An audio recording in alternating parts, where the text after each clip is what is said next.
Kabanata 1. Noong araw ng aming kasal, pinahubad ni Justin ang aking damit pangkasal para personal niya itong maisuot sa aking nakababatang kapatid sa ina. Binigyan niya ako ng malamig na tingin. Gagawin kitang asawa, pero ang pag-ibig ko ay kay Felicia. Kukunin natin ang ating lisensya sa kasal pagkatapos ng kasal. Nagtawanan ang mga tao sa paligid namin, pastahan na hindi ko nahihintayin si Justin gaya ng dati. Total, 5 taon ko naman itong pinagtiyagaan para lang matuloy. Pero paglabas ko ng simbahan, may tumawag agad. Elizabeth, tungkol sa mungkahi mo noong isang araw, oo ang sagot ko. Nang gabing iyon, sumakay ako ng pribadong jet at lumipad pauwi sa aking bagong tahanan. Mula noon, tuluyan nang nahiwalay ang mundo ko kay Justin. Pagkalipas ng 5 taon, dumalo ako sa isang piging kasama ang aking anak na babae, para lang masalubong si Justin sa pasukan. Hindi ko siya nakita sa loob ng 5 taon, at nagpakita siya ng walang katawa-tawang ngiti nang makita niya ang aking anak na cargo ko. Kaya pala, gumagapang ka pabalik pagkatapos ng 5 taon. Bakit hindi mo nalang ilagay ang bata sa pangangalaga ni Felicia mula ngayon? Baka hayaan ko na lang siyang tawagin akong dad, nakangising sabi niya. Wala siyang ideya na hindi kanya ang bata. Nang may marinig akong tumatawag sa pangalan ko, bigla akong napalingon at nakita ko ang sarili kong nakatitig kay Justin, na 5 taon ko nang hindi nakikita. Nakatago sa tabi niya ang nakababata kong kapatid sa ina, si Felicia Swanson. Camille, ikaw talaga. Hindi ko inakalang babalik ka pa para kay Justin, bulalas ni Felicia. Nanatili sa akin ang mga mata ni Justin, nagliyab sa gulat. Pero nagkunwari siyang walang pakialam habang sinasabing, sabi ko na nga ba para siyang aso. Hindi mo na siya dapat ipagwalang bahala. Humagalpak sa tawa ang mga kaibigan ni Ay sa likuran niya. Ibahagi mo naman sa amin ang mga tips mo sa pagsasanay ng aso kapag may oras ka, Justin, biro ng isa. Nagpaganda pa siya. Sa tingin mo ba para magkunwaring nakikipagtalo siya kay Justin? Malamang mamamatay siya sa sakit ng puso kapag nalaman niyang kasal na si Justin. Tinakpan ni Felicia ang bibig niya gamit ang kamay, humahagik habang pinapasok ang braso niya sa braso ni Justin, habang nagmamalaki. Baka hindi mo alam to, Camille. Matapos kang mag-away at umalis sa kasal, nagpasya si Dad na ako ang pumalit sa iyo bilang nobya. 5 taon na ang nakalilipas nang umibig ako kay Justin, at wala akong pakialam na hintayin siyang pakasalan ako, kahit na paulit-ulit niyang ipinagpaliban ang aming kasal dahil kay Felicia. Sa huli, hinubad niya ang aking damit pangkasal sa mismong araw ng kasal para maisuot niya ito kay Felicia. Nang araw na iyon, nangako akong ititigil ko na ang pagmamahal ko sa kanya.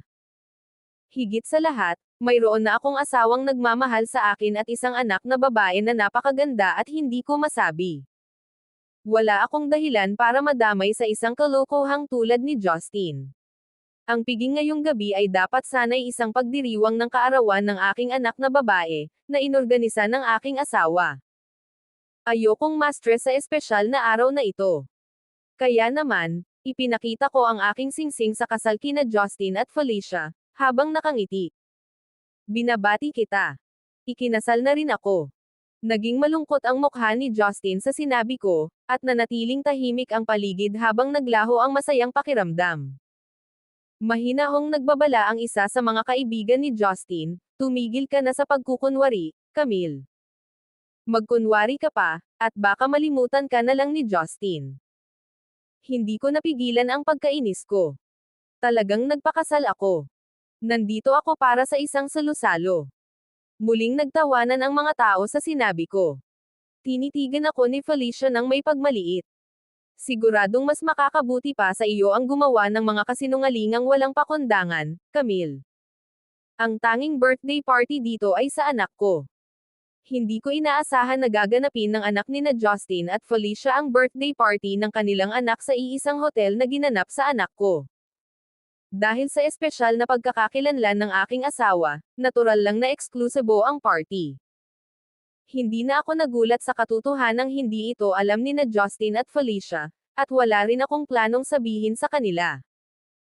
Tumalikod ako para umalis, Pero sa sandaling iyon, sinabi ni Justin, hindi ako magpapapulubi sa birthday party ng anak ko, pero papapasukin kita para sa dati mong buhay.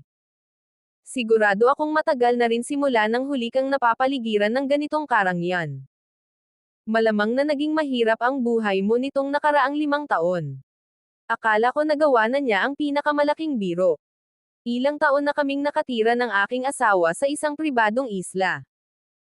Nagkataon na kinailangan bumalik ng aking asawa sa Nistros para ayusin ang kanyang pamilya, at sumama lang ako dahil gusto kong bawiin ang lahat ng dating pag-aari ko. Dahil ayaw kong sayangin ang hininga ko sa kanila, tumalikod ako at nagtungo sa bulwagan. Biglang lumapit sa akin ang anak ko at yamakap sa aking mga bisig. Mommy, kailan darating si Daddy? Nagulat si Justin sa hitsura ng anak ko.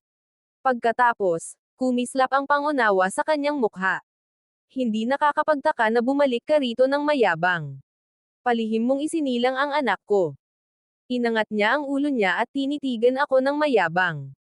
Sa kasamaang palad, kasal na ako kay Felicia, kaya kailangan niyang legal na ampunan ang bata. Tiningnan ko si Justin nang may pandidiri. Hindi niya anak si Shanna. Ipapaliwanag na sana niya ito nang sumingit si Felicia. Camille, noong mga panahong wala ka, ipinasa sa akin ni Dad ang Swanson Group. Paano mo aasahan na ang isang walang kwentang tulad mo ay magpapalaki ng bata kung sigurado ka namang hindi mo nga kayang tustusan ang mga pangangailangan mo? Mabuti pa't ibigay mo sa akin ang anak mo para makapag-alaga siya sa kamay at paa ko. Pangako ko na aalagaan ko siya hanggang sa siya ay tumanda. Nanginginig ako sa galit. Pinalaki namin ng asawa ko si Shanna na parang isang munting prinsesa, at iminumungkahi ni Felicia na isuko ko siya sa pagkaalipin. Hindi mo anak si Shanna. Gumamit tayo ng proteksyon. Sinulyapan ko si Justin nang may pagsisisi habang hinihila ko si Shanna papasok sa aking mga bisig. Pero, hindi ako pinaniwalaan ni Justin. Alam ng lahat na minahal mo ako ng higit pa sa katwiran ilang taon na ang nakalipas. Sino ang magsasabing hindi mo itinago ang kondom para magbuntis ka? Ang sama ng loob, na matagal ko nang hindi nararamdaman, ay sumaklaw sa akin nang marinig ko ang mga haka-haka niya. Kaya, alam niya kung gaano ko siya kamahal noon. Nilunok ko ang pride ko at isinuko ang lahat para lang bumalik siya. Pero sa huli, ginawa pa rin niyang katatawanan ang mahal ko. Mabuti na lang at tama ang naging desisyon ko sa huli. Kung tungkol naman sa kanya, isa siyang pagkakamali noong nakaraan na dapat sana'y matagal ko nang iniwan. Kabanata 2. Sinubukan kong umalis kasama si Shanna, pero biglang itinuro ni Felicia ang leeg ni Shanna at bulalas, ang bata ay may suot na kwintas na halos kapareho ng puso ng karagatan, ang ikinabili ni Don Moretti noong nakaraang subasta sa halagang $200 milyong. Nauutol na sabi ni Justin. Kahit gaano man ito kamukha ng totoong damit, isa itong pekeng damit. Camille, masyado ka na bang nagkamali para hayaan mong magsuot ang anak mo ng mga pekeng damit? Habang nagsasalita siya, hinubad niya ang Rolex na nasa kanyang palso. Heto, isipin mo na lang na regalo to ni Daddy, ha? Anak kita naman talaga, at hindi kita pwedeng hayaang maglakad-lakad na parang kawawa ka. Tinitigan ko ang Rolex na hawak niya at halos mapasinghap. Ilagay mo na lang yang relo mo, Justin. Ang mga reg along natatanggap ng anak ko ay hindi kailanman bababa sa $1 milyong. Hindi niya kailangan ang relo mong wala pang $100,000. Napakunot ang noo ni Justin. Mas gugustuhin mo bang gumamit siya ng pekeng kwintas kaysa sa relo ko? Mas lalo ka lang naging kawawa sa paglipas ng mga taon. Hindi ko na sinabi sa kanya na totoong-totoo ang kwintas at nakuha ito ng asawa ko noong subasta. Gayunpaman, napagkamalan ng mga tao ang aking pananahimik bilang isang nakakahiyang pag-amin at bigla silang nagtawanan. Akala mo ba hindi namin alam kung gaano ka ka-cheap, Camille? Sapat na ang pagpapahiya mo sa sarili mo, pero ang gawing katatawanan ang anak mo ay sadyang malupit. Hindi ko sila sinisi sa pag-iisip na hindi ko kayang bumili ng ganito kamahal na kwintas. Tutal, wala naman akong silbi at kinailangan kong umasa kay Justin para lang hindi ako palayasin ng tatay ko sa pamilya 5 taon na ang nakalilipas. Bakit naman magkakaroon ng kinalaman ang isang taong may katulad kong pinagmulan sa bunsong don ng pamilya Moretti? Ayaw makipagtalo sa kanila, pero nagalit si Shanna at iginiit, ibinigay sa akin ng tatay ko ang kwintas na ito. Tumigil sa pagtawa si Felicia at nagbabantang nagtanong, ganoon ba? Sino ang tatay mo? Don Moretti. Bago ko pa siya mapigilan, malakas na sumagot si Shanna. Oo, si William Moore ng tatay ko. Hindi pa natatapos magsalita si Shanna nang makaramdam ako ng malakas na simoy ng hangin na karaniwang nauuna sa isang malakas na sampal. Mabuti na lang at naging epektibo ang pagsasanay sa self-defense na sinalihan ko kasama si William nitong mga nakaraang taon. Habang nasa mga bisig ko si Shanna, tumalikod ako bago kami sinampal. Galit na tinuro ako ni Justin. Tigilan mo nga yan, Camille. Iba ang magsinungaling sa sarili mo, pero ibang usapan ang turuan mo ang anak mo ng mga kalokohang yan. Alam mo ba kung gaano kahalaga ang don? Gusto mo ba kaming patayin sa pamamagitan ng pagtuturo sa anak mo na magbitaw ng mga kasinungalingang yan? Tinitigan ako ni Felicia ng may puot.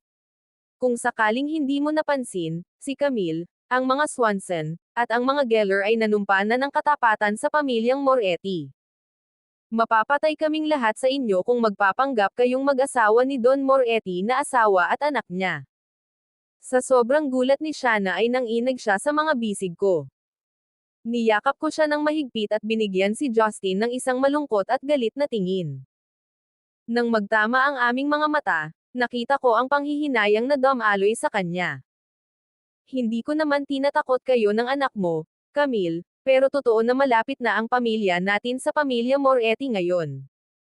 Kailangan mong pagtibayin ang sarili mo at matutunan ang mga patakaran. Hindi nag-atubiling palalain ni Felicia ang sitwasyon. Justin, ang pagiging seloso ni Camille ang magiging dahilan ng kanyang pagkamatay. Panahon na para magtakda ka ng ilang pangunahing tuntunin para sa kanya, para hindi niya tayo mapatay balang araw. Habang nakikinig ako sa mga sinabi ni Felicia, naalala ko kung paano niya sinira ang relasyon namin ni Justin gamit ang parehong taktika 5 taon na ang nakalilipas. Palagi niyang binabaligtad ang mga sinasabi ko at ipinapalam kay Justin.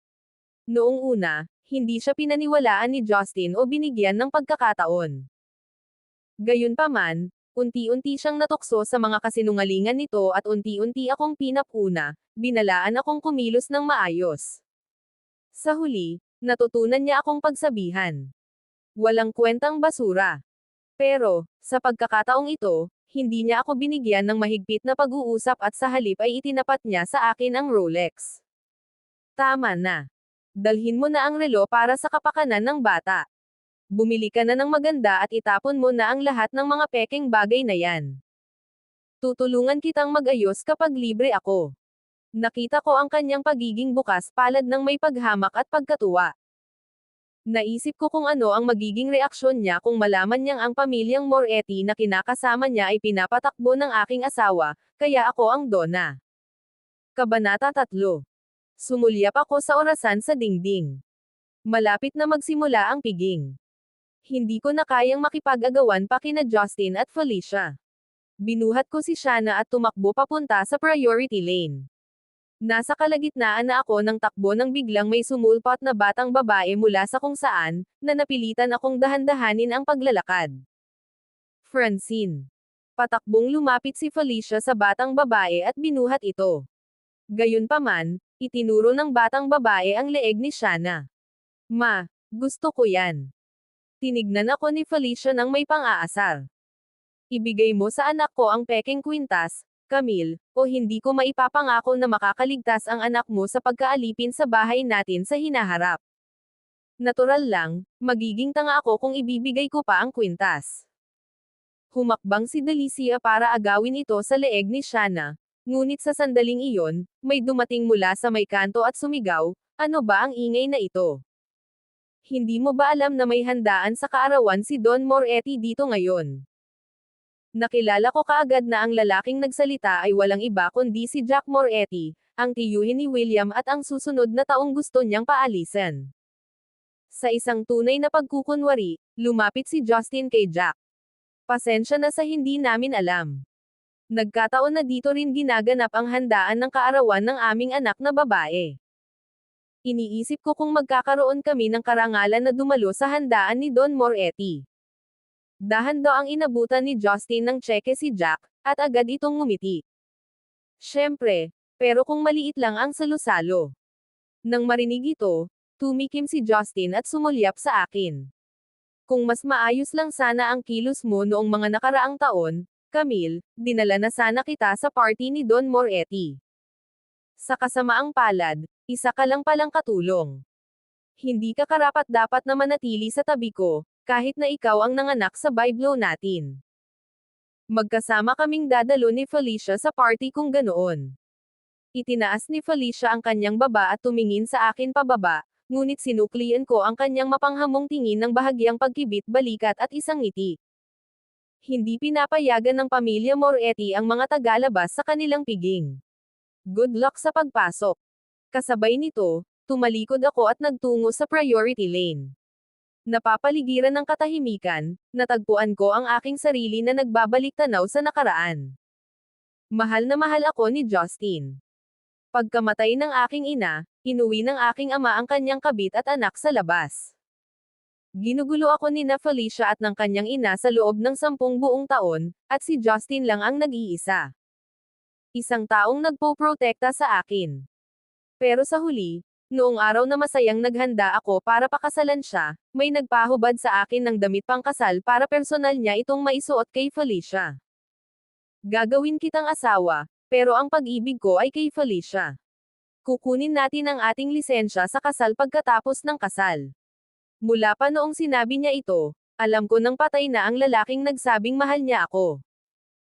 Kaya, tinawagan ko ang matandang kaibigan ng aking ina nang walang pag-aalinlangan at nakipagkasundo sa kanya. Bibigyan ko ang kanyang anak na lalaki, na nasa vegetative state, ng isang anak, at kapalit ng pabor na iyon, tutulungan niya akong bawiin ang lahat ng pag-aari ng aking ina. Nang araw ding iyon, lumipad ako papuntang Rostera Island gamit ang pribadong jet ng pamilya Moretti, at nabuntis ako sa anak nila ni William sa pamamagitan ng IVF. Nang mag-1 taong gulang na ang bata, nagkamalay muli si William. Akala ko ay hindi na matutuloy ang kasunduan pagkatapos noon, ngunit hindi inaasahang sinabi sa akin ni William na ako ang kanyang maswerteng anting-anting at asawa. Hindi niya ako kailanman bibitawan. Kaming tatlo ang bumuo ng isang masayang maliit na pamilya, at kamakailan lamang, ipinaglihi ko ang aming pangalawang anak sa pamamagitan ng natural na pamamaraan.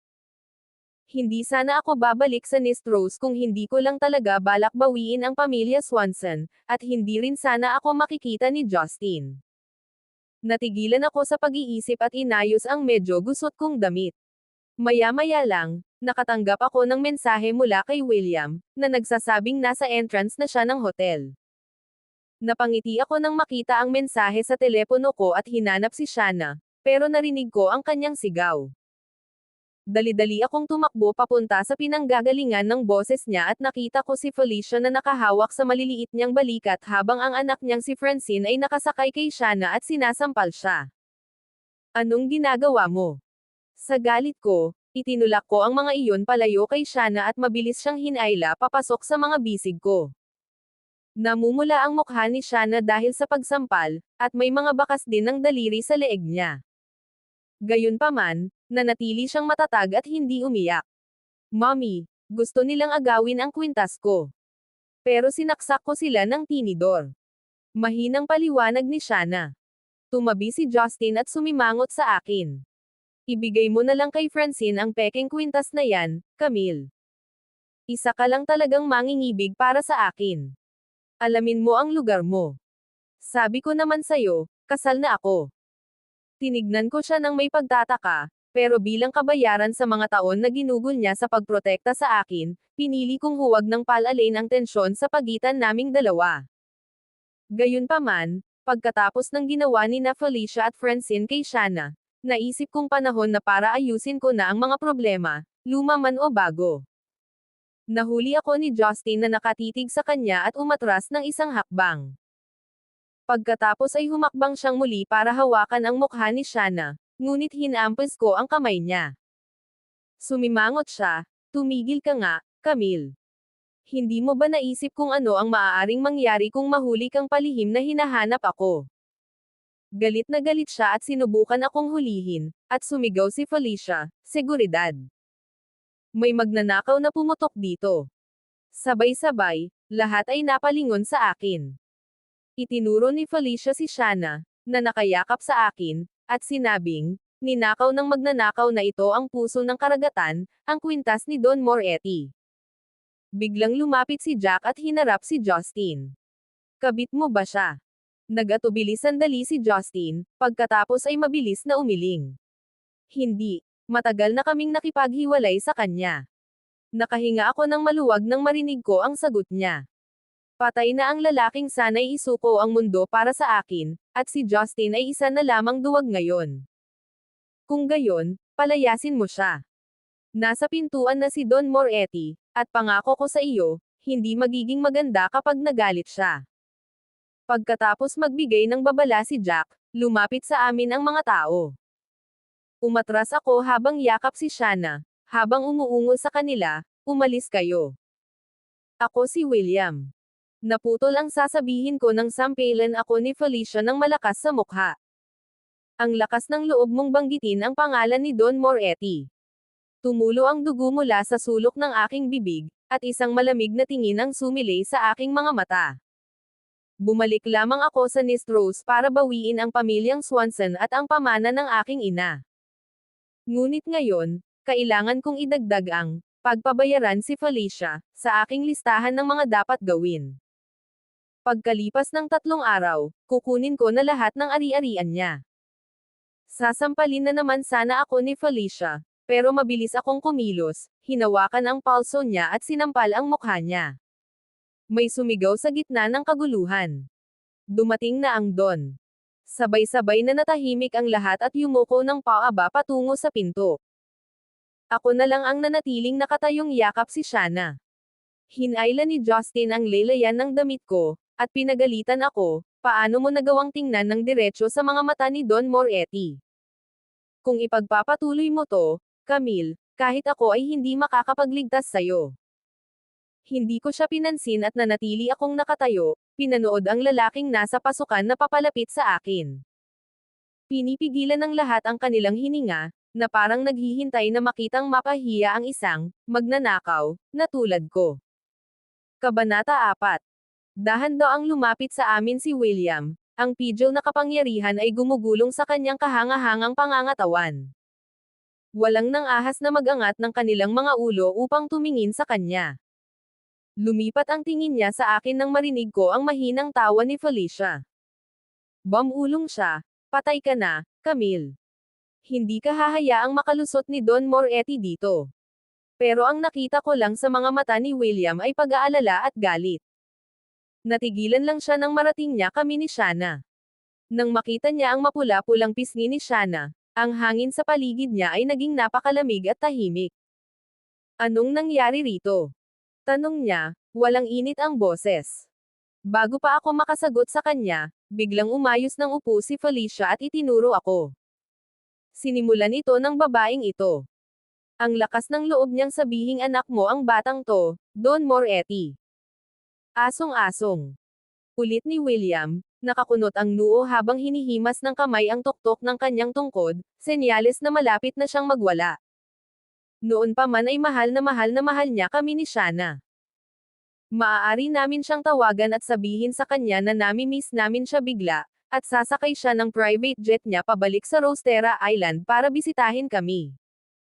Nang sabihin ko sa kanya na paborito ko ang mga tulip, ginawa niyang tunay na dagat ng mga tulip ang buong Rostera Island.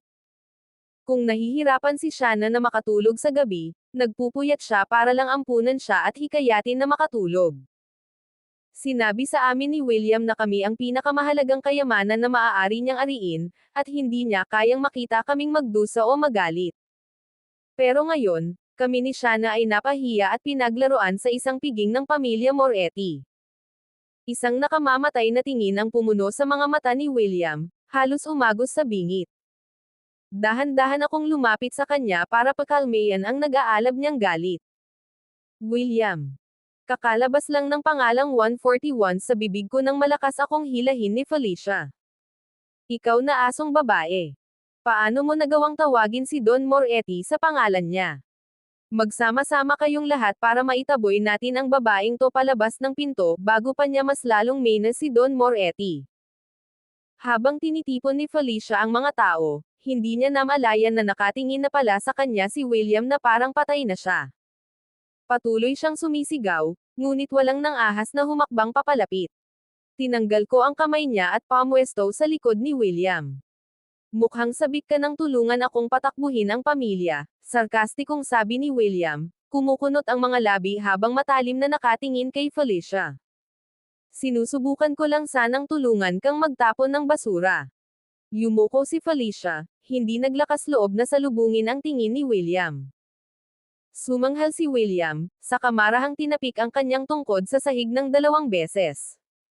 Sumasang-ayon ako na may kailangang alagaan, pero hindi ako nananakit ng babae. Tumangala si Felicia ng may galit at pagtataka at binigyan ako ng mapang-asar na tingin. Parang sinabi niya mismo sa kanya na ako ang aalagaan. Niyakap ko lang si Shanna at binigyan si Felicia ng isang magiliw na ngiti. Nang sumunod na segundo, ang babae, na assistant ni William, ay humablot ng cake sa gilid at binasag ito sa mukha ni Felicia. Nagpumiglas at napasigaw si Felicia, ngunit mabilis na may basahan na isinuksok sa kanyang bibig. Parang isang asong galit na galit, kinaladkad siya sa sahig at palabas ng pasilyo. Kawawa naman ang itsura niya gaya ng hitsura ko 5 taon na ang nakalilipas, noong hinubad at ipinamigay ni Justin ang damit pangkasal ko. Takot na tumingin sa akin si Felicia, na para bang may sasabihin siya.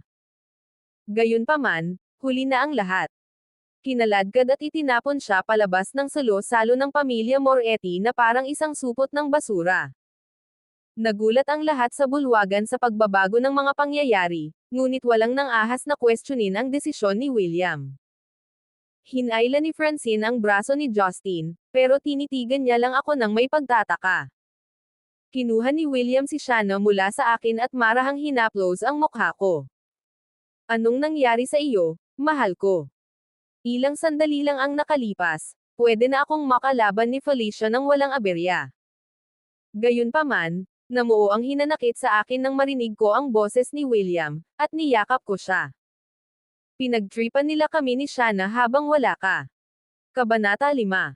Napaluha si Shanna ng sandaling iyon. Itinaas niya ang kanyang sugatang braso at itinuro si Justin. Siya yung nangulit sa amin ni Mommy kanina.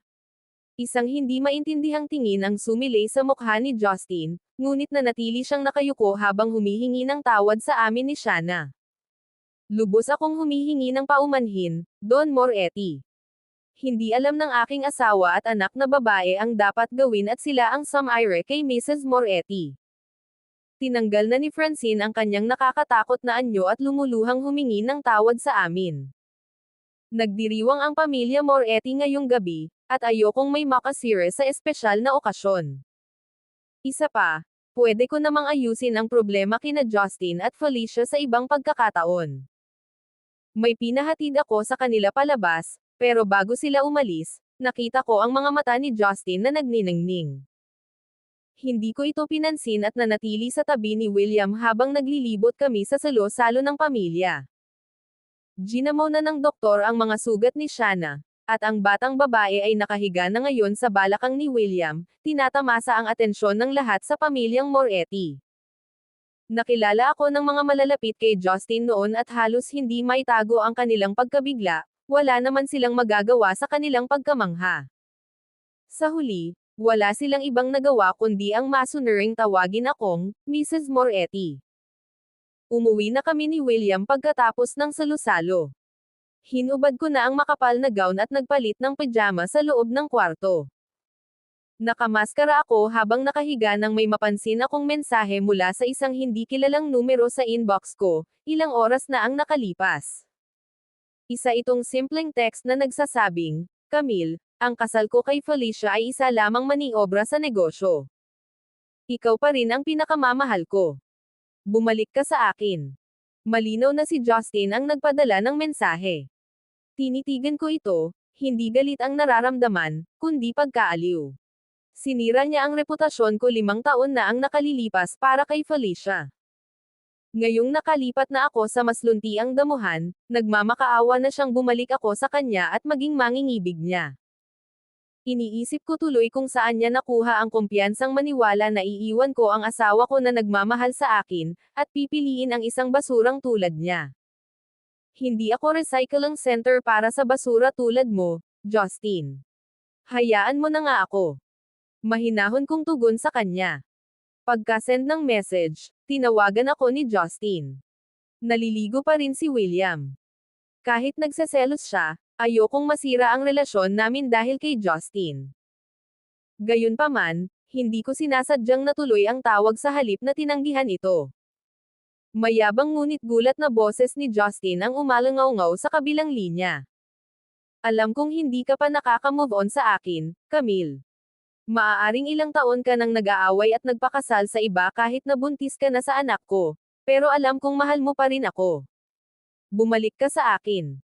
Tretuhin kita ng maayos at iaayos kita sa isang magandang lugar. Maaari sana akong mautol sa pangahas niyang alok. Lililinawin ko ito sa huling pagkakataon, Justin, hindi sa iyo ang bata. Isa pa, bakit mo iniisip na iiwan ko ang asawa at anak ko para sa iyo? Nagilusyon si Justin, pero may kumpiyansa. Alam ko ng akin ang bata simula pa lang, Camille. Nasaktan si Don Moretti at naging vegetative state 5 taon na ang nakalilipas, kaya paano siya nagkaroon ng anak sa iyo? Isa pa, ikaw pa rin ang babaeng mahal ko noong mga panahong iyon, kaya malamang anak ko na si Shanna. Gaano kaya siya kawalang katarungan? May tunog na nanggagaling sa banyo. Pakiramdam ko ay malapit nang lumabas si William sa shower. Ayokong magkamali siya ng pagkaunawa tungkol sa amin ni Justin, kaya bumulong ako sa telepono. Teka, hindi naman sana kita bibigyan ng gulo pagkatapos ng lahat ng tulong na ibinigay mo sa akin 5 taon na ang nakakaraan, pero kung sa tingin mo ay tatabi lang ako at papanuurin kang magsalita ng masama tungkol sa akin, nagkakamali ka. Tumawa si Justin sa kabilang linya ng telepono. Kinakabahan ka ba, Camille? Anak ko si Shanna, at ikaw ang babae ko. Hindi kita hahayaang makasama ng ibang lalaki. Dahil ayoko nang alalahanin pa ang mga iniisip niya, pinatay ko na ang tawag. Napaatras ako at humubog sa aking katawan, at alam ko agad na lumabas na ng banyo si William. Lumingon ako para halikan siya gaya ng dati, para lang makita ang malungkot niyang ekspresyon sa mukha. Kabanata 6. William. Hinaplos ko ang mukha ni William, dahilan para sabihin niya sa akin kung ano ang problema. Walang imek si William habang inihagis ang telepono sa harap ko.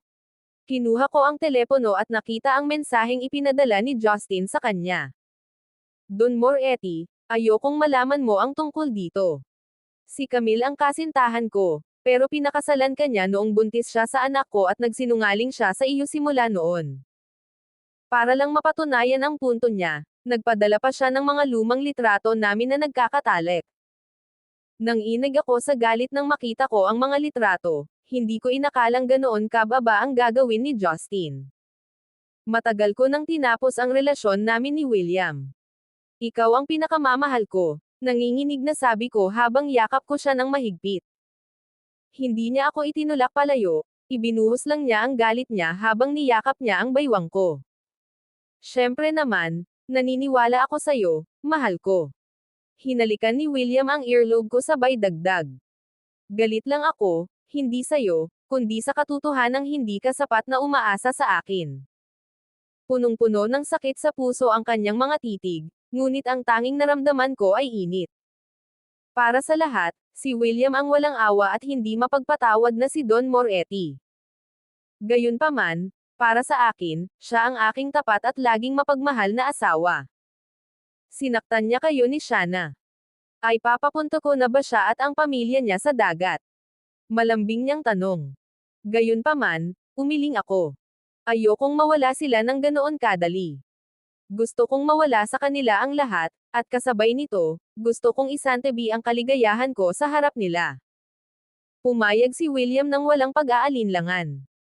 Tinanong ko siya kung sa tingin niya ay mababaw at malupit ako, ngunit ang sagot niya lang ay, "Mahal, ang tanging nakikita ko lang ay hindi kita sapat na mahal para mawala lahat ng pagdududa mo sa sarili." Hinalikan niya ako, at hindi ako umiwas. Wala akong pakialam kung patuloy na umiilaw ang screen ng telepono ko dahil sa mga text ni Justin, dahil hinayaan ko na ang sarili ko sa malumanay ngunit mainit na pagpapakita ng pagnanasa ni William. Pagkalipas ng 3 araw, isinama ko si Shanna para bawiin ang pamana ng aking ina. Sumugod palabas si Felicia mula sa sulok at sumubsob sa aking paanan. Simple lang ang kanyang pananamit, wala na ang kanyang mga alahas at designer na pitaka. Tiningnan niya ako ng may selos at puot, ngunit wala siyang ibang magawa kundi ang sumubsob sa aking paanan upang humingi ng awa. Mali ako sa pang-aasar ko sa iyo dati, Camille, pero magkapatid tayo. Kailangan mo bang maging malupit sa sarili mong mga kamag-anak? Si Papa mismo ang nadala sa emergency room dahil nagalit siya sa ginawa mo, at pati si Mama ay nawalan din ng malay. Pamilya mo kami. Napasinghap ako sa mga sinabi niya. Pamilya. Sinong nagsabing pamilya tayo? Dahan-dahan kong hinimas ang limited edition na bracelet na regalo sa akin ni William, habang nakatingin kay Felicia ng may pang-uyam. Sigurado akong hindi inakalang ganito ang kahihinatnan ng nanay mo noong pinalayas niya ang nanay ko at kinumbinsi si tatay na palayasin ako sa bahay, para lang makuha niya ang kayamanan ng nanay ko. Muntik nang lumabas ang puot sa mga mata ni Felicia, pero nagngingit-ngit pa rin siya at nagmakaawa sa akin. "Please, Camille, iligtas mo ang mga magulang ko. Kasalanan ko ang lahat ng nangyari. Ibibigay ko pa nga sa iyo ang Swanson Group." Pinanood ko siyang magmakaawa sa akin at nagpakawala ng isang nasyahang tawa. Sa akin na iniwan ng nanay ko ang Swanson Group. Tungkol naman sa mga kasuklam-suklam na linte na tinatawag mong mga magulang, sana namatay sila ng mas maaga para makapagpaputok na rin ako sa puntod ng nanay ko at makasama siyang magdiwang. Nasa lupa pa rin si Felicia, umiiyak habang sinusubukang paglaruan ang pagiging magkamag-anak. Gayunpaman, wala naman talaga akong naging kamag-anak sa kanya o sa kanyang mga magulang, simula pa lang. Tinakpan ni Shanna ang kanyang mga tainga. "Mommy, masakit sa tenga ko ang kanyang pag-iyak. Pwede na ba tayong umalis? Gusto ko ng ice cream." Binuhat ko ang batang babae at umalis. Pero nang sandaling iyon, may sumigaw sa likuran ko, "Camille, mag-ingat ka." Lumingon ako at nakita si Felicia na sumusugod papunta sa akin dala ang isang pamatay sunog na kinuha niya sa mall. Gayunpaman, bago pa niya mapalapit ang distansya sa pagitan namin, sinipa ko siya sa gilid. "Mag-aral ka man lang, Felicia. Sa tingin ko ay tama na ang pambubugbog sa iyo sa piging noong isang araw." Dahil mukhang malungkot, inutusan ko ang isang tao na ilabas si Felicia, para hindi siya makaabala sa aking ginagawa. Nang lumingon ako sa likod at nakita ko si Justin, na nakatitig sa akin ng may nanlalaking mga mata mula sa kanyang kinatatayuan. Kabanata 7. Nagliwanag ang mga mata ni Justin nang magtama ang mga mata namin. Lumapit sa amin si 16 at inabot ang mukha ni Shanna. "Oy, sweetie, hayaan mong tingnan kang mabuti ni Daddy." Gayunpaman, tinabig ni Shanna ang kamay niya. "Kakaiba ka, Mister, may tatay na ako. Isa ka bang pasyente na tumakas mula sa psych ward?" Nagsimulang mawala ang ngiti ni Justin. Kinuha niya ang kanyang telepono at ipinakita kay Shanna ang mga lumang litrato namin, ikinwento ang lahat tungkol sa aming nakaraang relasyon. Gayunpaman, hindi man lang tiningnan ni Shanna ang mga larawang iyon at ibinaon lamang ang kanyang mukha sa pagitan ng aking leeg at balikat. "Nako, Mommy, hindi ako makapaniwala na muntik ka nang magpakasal sa isang lalaking tulad niya. Nakakatakot talaga. Mabuti na lang at napangasawa mo si Daddy sa huli. Matangkad at gwapo si Daddy, at hindi siya nakikialam sa ibang babae. Natutuwa akong ikaw ang naging asawa ni Daddy."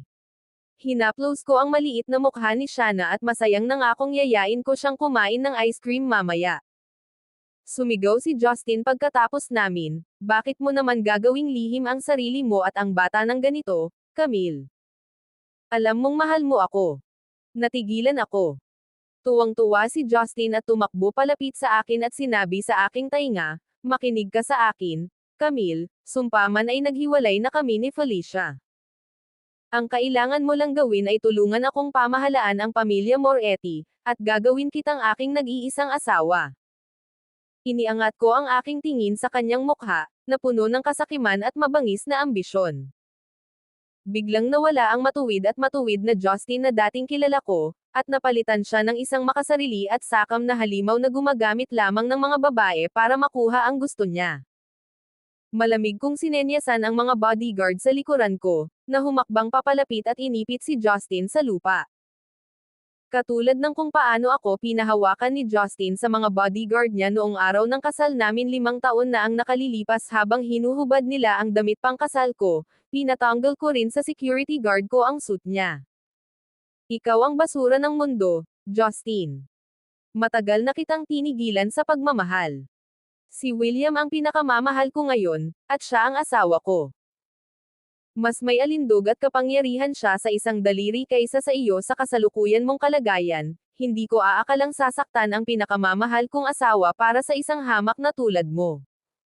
Magsasalita na sana si Justin, pero hinubad ko na ang high heel ko at isinubo sa bibig niya.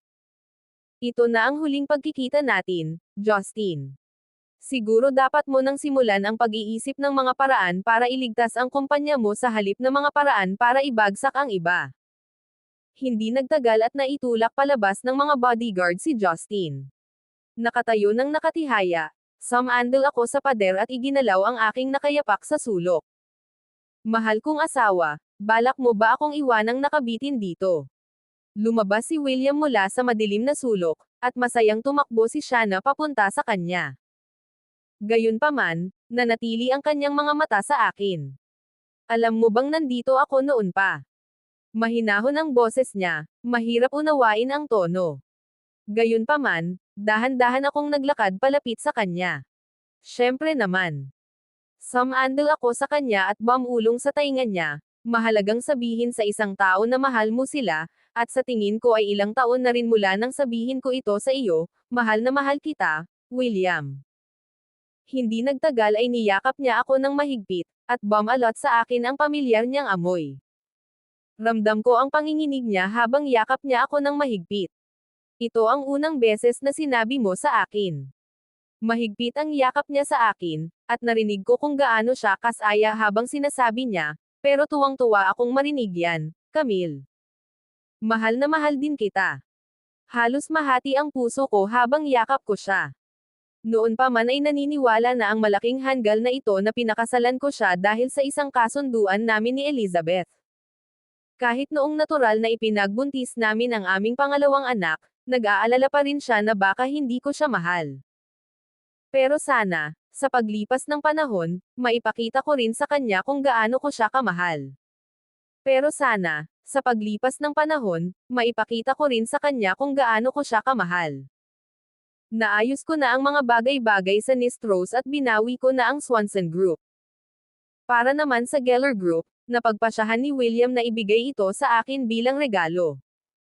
Lumalaki na ang tiyan ko sa pagbubuntis, at panahon na para bumalik kami sa pamilya Moretti. Bago kami umalis, dinala ko si William sa puntod ng aking ina. Kabanata 8. Nakarating kami sa puntod nang makita ang isang lalaking nagmamadaling umalis.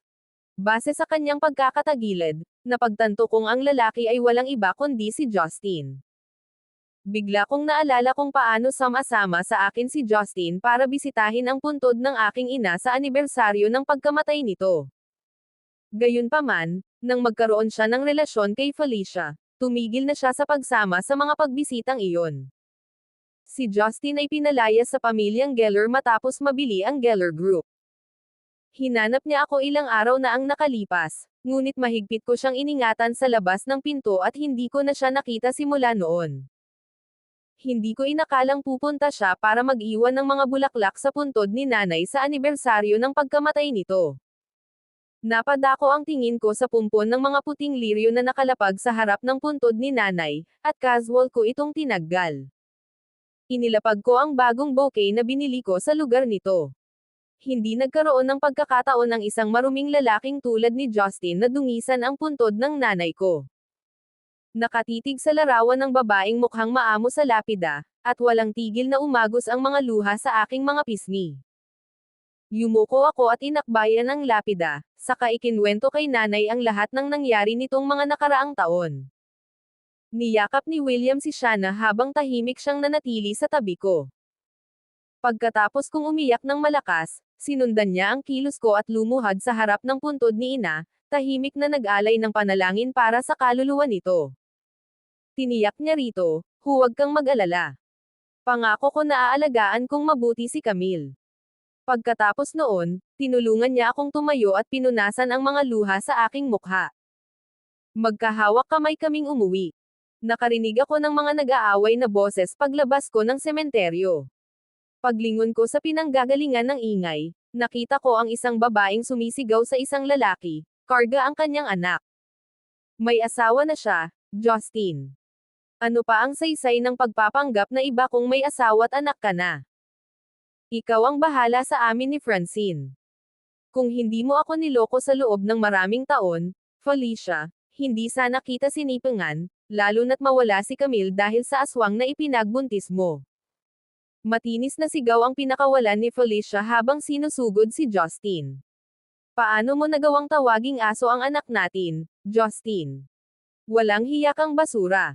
Pero agad siyang pinaalis ni Justin. Hindi ka rin santo, Felicia. Hindi natin alam kung akin ba ang batang yan. Dito na lang ako magpakailanman para maalagaan ko ang nanay ni Camille para sa kanya. Huwag ka nang bumalik dito. Hindi ko na narinig ang iba pa nilang pagtatalo, dahil inakay na ako ni William papasok sa kotse. Bumantong hininga ako habang tinatawagan ang tagapangalaga ng sementeryo at sinabi sa kanya na ililipat ko ang abo ng aking ina sa loob ng ilang araw. Total, ayoko namang makasalubong ang isang kasuklam-suklam na nilalang tulad ni Justin sa tuwing bibisita ako sa puntod ng nanay ko. Sa sobrang abala ko sa pakikipag-ugnayan sa mga kinauukulang partido para mailipat ang abo ng aking ina sa ibang lote kaya hindi ko napansin na tahimik lang si William sa tabi ko. Nang may tago ko na si Shanna ng gabing iyon ay saka lang ako binuhat ni William papasok sa kwarto at naiinis na nagtanong, nagbago ba ang isip mo? Ha? Hindi ko alam kung anong ibig niyang sabihin. Nang tanungin niya kung binibigyan ko ba si Justin ng bagong trabaho, nauutol ako dahil sa bahagyang pagkairita at sinabi ko sa kanya ang tungkol sa mga plano kong ilipat ang puntod ng aking ina. Sa wakas ay nakahinga siya ng maluwag, saka ako niyakap, dahil sa hiya. Pasensya na. Mahal lang talaga kita ng sobra, Camille. Bigla kong napagtanto na hindi ko pala siya natanong kung bakit niya ako mahal. Marahil ang pagbubuntis ang dahilan kung bakit ako kumilos ng mas mapilit kaysa dati, dahil kumapit ako sa kanya at hiniling na bigyan niya ako ng sagot. Habang nakahiga ako sa kanyang mga bisig at hinahaplos ang kanyang mukha, paulit-ulit ko siyang tinatanong kung bakit kailangan pa niya itong pakasalan. Sa wakas, dahil sa inis, hinawakan niya ang kamay ko at nagkwento. Inamin ni William na mayroon siyang kaunting kamalayan habang siya ay nasa vegetative state. Noong una, paulit-ulit niyang naririnig ang isang babaeng umiiyak sa tabi ng kanyang kama, na lumuluhad dahil sa isang hamak na hindi ito mahal. Sa sandaling iyon, alam ni William na ang babae ang asawa na pinili ng kanyang ina para sa kanya. Gayunpaman, hindi iyon sapat para kumbansihin siyang sumang-ayon sa kasunduan, at ang presensya ng babae ay lalo lamang siyang naiinis. Nagduda pa nga siya sa intensyon ng babae, sa paniniwalang nilalamon lang nila ang kayamanan ng pamilya Moretti para maibalik nito sa lalaking mahal niya. Mahigit isang beses nang hiniling ni William na sana'y ilayo sa kanya ng kanyang ina ang babae. Ngunit kalaunan, napagtanto niya na ang babae ay dumadaan upang alagaan siya araw-araw, at mas maasikaso pa ito kaysa sa kanyang tagapag-alaga. Ipinagdasal niya ang kanyang mabilis na paggaling. Kalaunan, naging mausisa si William tungkol sa mabait na babaeng ito at natagpuan niya ang sarili na nagtataka kung ano ang hitsura nito. Lumipas ang mas maraming oras, at nabalitaan niya na ang babae ay nagbuntis sa kanyang anak. Ngunit hindi siya nakaramdam ng pagsisisi, at nagsimula lamang siyang mamangha sa pangyayaring ito.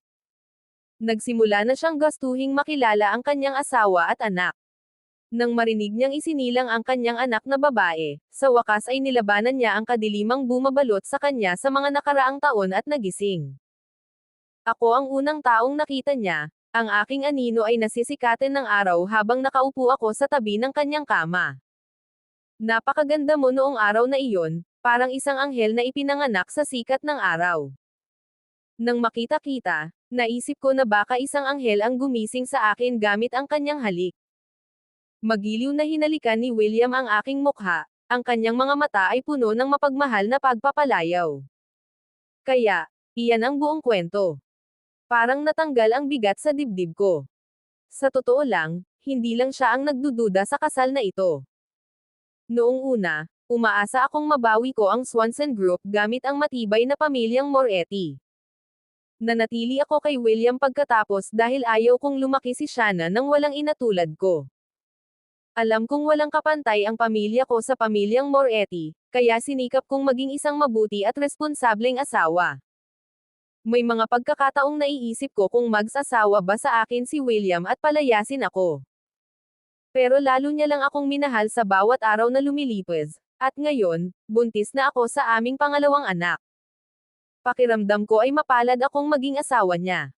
Pagkalipas ng kalahating taon, nanganak ako ng isang anak na lalaki. Tuwang-tuwa at labis na nabighani, tinawag ni William ang buong pamilya Moretti upang makilala nila ang susunod na don ng pamilya.